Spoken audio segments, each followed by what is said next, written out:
Chapati, baby corn masala. பேபிகார்னை நல்லா வேணுங்கிற டிசைனுக்கு கட் பண்ணிவிட்டு அதை கொஞ்சமாக உப்பு போட்டு ஒரு 5 நிமிஷம் வேக வச்சு ஆஃப் பாயிலாக எடுத்து வச்சுக்கணும். அதுக்கப்புறம் பட்டை, கிராம்பு, ஏலக்காய், சோம்பு, கொஞ்சம் ஜீரகம் இதெல்லாம் தாளிச்சிட்டு வெங்காயம், தக்காளியை வந்து பியூரி மாதிரி செஞ்சுக்கணும்.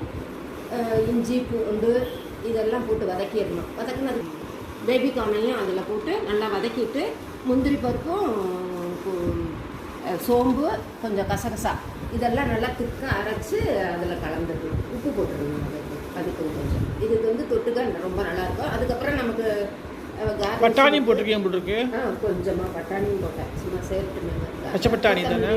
புதினா கொஞ்சம் மேலே தூவிக்கிட்டு மேலே நம்ம வெந்தயக்கீரை இது கஸ்தூரி மேத்தி காஞ்சது இருக்குமே அதுக்கு அதையும் கொஞ்சம் போட்டு.